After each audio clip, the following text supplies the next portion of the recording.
English మాట్లాడడానికి భయపడుతున్నారా? అయితే మీకోసమే ఈ స్పోకెన్ ఇంగ్లీష్ క్లాసెస్. వెంటనే కాల్ చేసి జాయిన్ అవ్వండి. హలో నమస్తే, వెల్కమ్ టు సుమన్ టీవీ. ప్రస్తుతం మనతో పాటు motivational speaker and personality development coach Ram మెట్టు గారు ఉన్నారు. వీరితో ఈరోజు కొన్ని విషయాలు మనం డిస్కస్ చేద్దాం. హలో అండి రామ్ గారు, హాయ్ నమస్తే. అండి. సో ఈ మధ్య చూస్తున్నాం చాలా రిలేషన్షిప్స్ ఫెయిల్ అవుతూ వస్తున్నాయి. So one of the reason ఏమనుకుంటున్నాము అంటే, ఇఫ్ లవ్ వాళ్ళ మధ్యలో మెయింటైన్ ఉండాలి అంటే, లైక్ లవ్ లేకే ఆ రిలేషన్షిప్స్ అనేవి బ్రేక్ అవుతూ వస్తున్నాయి. Love, respect or care something ఏదో ఇవన్నీ మిస్ అయ్యే వాళ్ళ రిలేషన్షిప్స్ బ్రేక్ అవుతూ వస్తున్నాయి. కరెక్ట్. అయితే నా క్వశ్చన్ ఏంటి అంటే, ఇఫ్ అంటే వాళ్ళిద్దరి మధ్యలో ఏ కపుల్ మధ్యలో అయినా కానీ ఫిజికల్ ఇంటిమెసీ ఉంటేనా, అంటే ఉంటేనే ఒకవేళ లవ్ ఉన్నట్ట, లేదంటే ఆ లవ్ అనేది సస్టైన్ అవుతుంది అంటారు? అంటే లవ్ ఉంది అని చెప్పాలి అంటే ఫిజికల్ ఇంటిమెసీ ఉండాలా? So it's a very important point అండి, దట్ ఫిజికల్ ఇంటిమసీ ఉంటేనే లవ్ అని అంటే ఫ్రాంక్లీ స్పీకింగ్ కాదు. It's not that physical intimacy ఉంటేనే లవ్ అని కాదు. బట్ రిలేషన్షిప్స్ సస్టైన్ అవ్వాలి, మోస్ట్ రిలేషన్షిప్స్ సస్టైన్ అవ్వాలి అని అంటే the key factor is having healthy physical intimacy on a regular basis. ఇది చాలా ఇంపార్టెంట్ అండి. నేను first of all that itself is not the symbol of love అని ఎందుకంటున్నానంటే, కొన్ని ఎక్స్ట్రీమ్ కేసెస్ చూసా నేను. ఇక్కడ ఏంటంటే వైఫ్ ఆర్ వాళ్ళ స్పౌస్ ని కానీ హస్బెండ్ ని కానీ వాళ్ళు కేర్ చేస్తారు. So they take care, they respect, they have the bonding, everything right. కానీ when it comes to having sex కానీ లేకపోతే హ్యావింగ్ దట్ ఫిజికల్ ఇంటిమసీ, ఇలాంటి టైంలో ఏంటంటే సమ్ హావ్ కొంచెం రిలక్టెన్స్ చూపిస్తూ ఉంటారు అనమాట. లైక్ దే ఆర్ అంత ఇంట్రెస్ట్ చూపించకపోవచ్చు.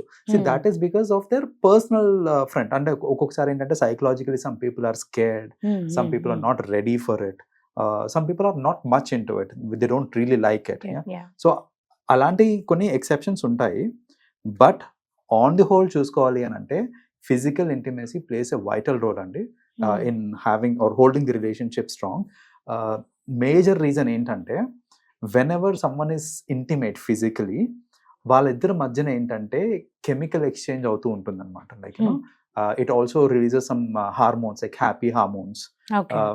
ఇవన్నీ దీనివల్ల ఏమవుతుంది అని అంటే మీ రిలేషన్ అనేది ఇంకా స్ట్రాంగ్ అవుతుంది. అండర్స్టాండింగ్ బిట్వీన్ ఈచ్ అదర్ కానివ్వండి, రెస్పెక్టింగ్ ఈచ్ అదర్ కానివ్వండి, లవ్ అనేది ఇంకా స్ట్రాంగ్ అవుతుంది. ఇంకొకటి, ల్యాక్ ఆఫ్ ఇంటిమసీ ఉన్నప్పుడు there is a possibility that it's a need అండి, it's a bodies need. So we can't surpass it all the time. దాన్ని surpass చేసుకుంటూ ఉండాలి ప్రతిసారి అని అంటే అది కాని పని. సో ఏమవుతుందంటే, నాకు నా పార్ట్నర్ నుంచి ఆ నీడ్ అనేది సాటిస్ఫై అవ్వట్లేదు అన్నప్పుడు there is a possibility that I might look out for external sources.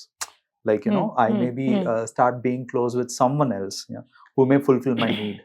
But so far మనకి ఏంటంటే అప్పట్లో అయితే ఇలా లేదు కదా. అంటే what we heard is like ఇంత ఉండేది కాదు కదా. Without physical intimacy also love use to be there between both couples ఉండింది కదా. ఇంతకు ముందు ఉండింది కదా అని అంటే, the thing was physical intimacy అనేది అప్పట్లో there was little problematic because family size పెద్దగా ఉండేది, ఇల్లులన్నీ చిన్నగా ఉండేవి. సో ఇల్లులు చిన్నగా ఉండి ఫ్యామిలీ సైజ్ పెద్దగా అయిపోయేసరికి ఏంటంటే వాళ్ళకి deviation, first child, second child, third, ఇప్పుడు ఈ మధ్యన చూస్తే only maximum 1 or 2 children plan చేస్తున్నారు. ఇంతకు ముందు ఏంటంటే it was like we use to have like 7-8 people. నిజంగా ఫిజికల్ ఇంటిమసీ లేకుండా 7-8 people అనేది ఇట్ ఇస్ నాట్ పాసిబుల్. ఇప్పుడు love or living together, living together అది రాదనుకోండి, ఇంకా ఫిజికల్ ఇంటిమసీ లేదని అంటే లవ్ లో ఉన్నప్పుడు అంటున్నాను. పాత కాలంలో మనం చూసుకుంటే అంటే అప్పట్లో ఫిజికల్ ఇంటిమసీ లేకుండానే they use to love each other for long years కదా. Of course it was there because of there is a reason for it. Basic గా అప్పుడు ఏంటంటే ఇంత కమ్యూనికేషన్, ఇంత ఇది లేకుండా కాబట్టి జనరల్ గా ఏంటంటే interaction between 2 people was really less. అలాంటి కేసెస్ లో ఏంటంటే ఈ లెటర్స్ రాసుకోవడం ఒకరికొకరు, లేదా ఎక్కడో చోట అనుకొని కలవటము, ఆ ఒక్క రోజు కోసం వెయిట్ చేయటము, ఇలాంటివన్నీ జరిగేవి అప్పట్లో.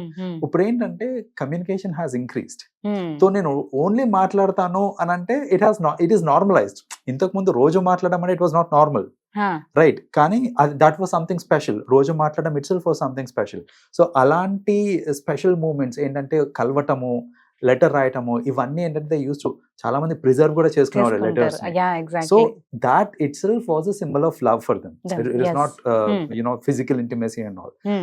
But currently ఏంటంటే letters are now replaced with text messages which can happen on a regular basis. So అది నార్మల్ అయిపోయింది. మాట్లాడటమా అన్లిమిటెడ్ టాక్ టైం అది నార్మల్ అయిపోయింది. సో వాట్ ఎల్స్ అంటే ఇక్కడ నా ది ఫిజికల్ ఇంటిమసీ అనే ఆస్పెక్ట్ అది now this is standing as the Main. symbol of love అన్నమాట ఇక్కడ in this case in most of the couples. Yeah. So that is the reason prominence అనేది ఈ మధ్యన ఇంక్రీజ్ అయింది. బట్ అదర్వైజ్ ఆ రోజుల్లో ఏంటంటే ఈ కమ్యూనికేషన్ లేక it was still working out అన్నమాట. మీరు అన్నారంటే లవ్ లో ఫిజికల్ ఇంటిమసీ అయినప్పుడే వాళ్ళ అండర్స్టాండింగ్ లేదంటే బాండింగ్ అనేది పెరుగుతుంది అండ్ Correct. బ్రేకప్స్ తక్కువ అవుతాయని. బట్ ఇలా అయినాక కూడా అంటే లివ్ ఇన్ రిలేషన్షిప్స్ ఉండి ఫిజికల్ ఇంటిమసీ అయినాక కూడా మరి బ్రేకప్స్ ఎక్కువగా అవుతున్నాయి కదా. సో ఇక్కడ మనం అనుకున్న ఫ్యాక్టర్ ఏంటంటే ఈ ఫిజికల్ ఇంటిమసీ అనేది important. Hmm. But physical intimacy is not the only thing which is important. It is one aspect of it. There are other things which couples generally expect అన్నమాట. Like there are many other things like financial independence అవ్వచ్చు, లేదా the care that they are showing. See, I may be physical with someone but I am not bothered about their well-being and all. నచ్చకపోవచ్చు. So various other reasons వల్ల విడిపోతా ఉన్నారు ఈ మధ్యన. So Okay. It's just not about physical intimacy. అది strengthen చేస్తుంది but it is not the only element which is going to hold relationships. There are other elements also. అవన్నిటిని equal గా balance చేసుకుంటా వెళ్తేనే మన హౌ ఇంపార్టెంట్ ఇస్ దిస్ అంటారంటే 100% అనుకోండి physical ఇంటిమసీకి ఎంత percent? I would give straight 50-60% to it. Okay other then అన్ని వచ్చేసి వేరే 50 అండ్ ఇది ఒకటి 50. ఇది ఒకటి 50 ఉంటుంది because Okay. somehow there is a taboo around. ఏంటంటే ఇప్పుడు రిలేషన్షిప్స్ మన మన మన కల్చర్లో కూడా చూసుకుంటే ఏంటంటే జనరల్గా you can only be physical with your spouse or someone who is very close to your heart. It's not like something that you can randomly do. So దానికి ఒక స్పెషల్ వాల్యూ ఉంది. ఆ స్పెషల్ వాల్యూ ఉన్నప్పుడు obviously దానికి మనం ఇవ్వాల్సిన percentage కూడా అంతే ఉంటుంది. Expectations, suppose if I'm in need of having some physical intimacy with someone, the very first person that I would approach is my spouse or my partner. Yeah.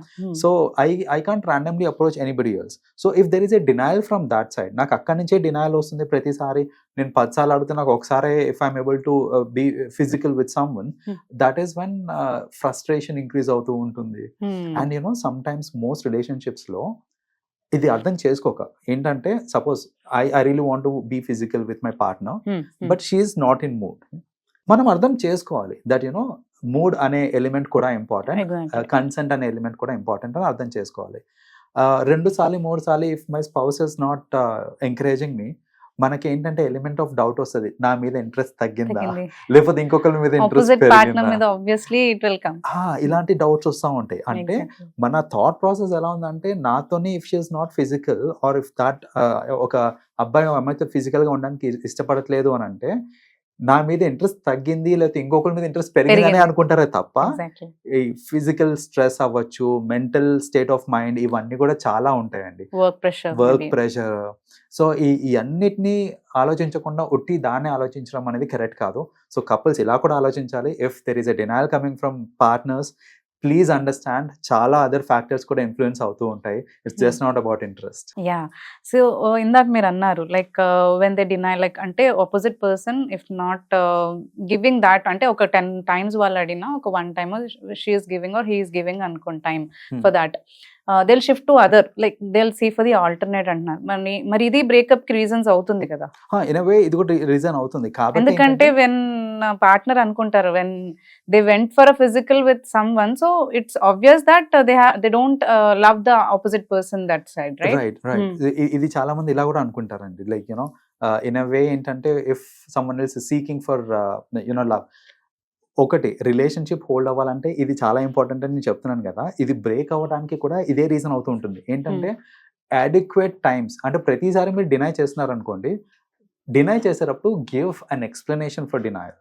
ఏంటంటే maybe today I'm very stressed out physically or నాకు mental pressures ఉన్నాయి, I will not be able to involve or give love to you today అనేసి అలా ఏదైనా ఇవ్వడం. Plus ఇంకొకటి అతిగా కూడా ఇవ్వకూడదు సాకులు. We have to understand the other persons needs as well. So it should be balanced. అంటే ఇద్దరు ఒకరినొకరు అర్థం చేసుకోవాలి, ఏంటి వాళ్ళు స్ట్రెస్లో ఉన్నారా, వాళ్ళ రిక్వైర్మెంట్స్ ఏంటి, వాళ్ళ నీడ్స్ ఏంటి అనేసి అవి కూడా అర్థం చేసుకోవాలి. అర్థం చేసుకొని మాట్లాడుకోవాలి. ఇంకొకటి, before doubting it's always better to communicate with your spouse. So ఒకసారి కమ్యూనికేట్ చేసుకొని ఏంటి ప్రాబ్లమ్ అని అడిగితే at least they open up that this is a problem అనేసి. అడగకుండా మీరే ఊహాగానాలు అంటే ఏమో నా మీద ఇంట్రెస్ట్ తగ్గిపోయింది, ఇంకోళ్ళ మీద ఇంట్రెస్ట్ వచ్చింది, కొత్త జాబ్ కదా సో మేబీ అక్కడ కొత్త వాళ్ళు ఉన్నారు ఇలాంటివన్నీ అనుకోకుండా ఉండాలి. Okay. So shifting to another person, how far you will support it? See, Is it right or wrong? Shifting to another person in the sense there are certain things. See, basically it is an individual's choice and what I feel in this regard is two matured adults with their mutual consent, if they are involved in sex, we are nobody to talk about it or point it out. So that is their call altogether. But what they have to understand is, if this is known to the spouse or their partner, what would be the damage, A level of damage అవుతుంది వాళ్ళ relationship, వాళ్ళ మధ్యన trust అనేది ఏ లెవెల్లో damage అవుతుంది అనేది వాళ్ళు ఆలోచించుకొని, if they are still okay that you know లేదు దిస్ ఇస్ అంత ఇంటెన్సిటీ ఏమి ఉండదు అని అనుకుంటే that is their call, their wish. But if they feel that you know it is going to damage, it is going to break the heart of the spouse. So కొందరు ఏంటంటే కొందరు రిలేషన్షిప్స్లో ఎలా ఉంటారంటే బోత్ వైఫ్ అండ్ హస్బెండ్ కావచ్చు, both partners they are very practical and open. Both are open minded, both are practical. So both practical ఉండి both open minded ఉండి if someone involving in a sexual activity with someone else and these people are like absolutely okay అని అనుకున్నప్పుడు we are nobody to even talk about it. ఎందుకంటే వాళ్ళకి ఇబ్బంది లేనప్పుడు మనం చెప్పాల్సింది ఏం లేదు ఇక్కడ. బట్ ఇబ్బంది అవుతుంది అంటే ఒకసారి ఆలోచించండి. Okay. Thanks for your opinion on this. Thank you, Ram.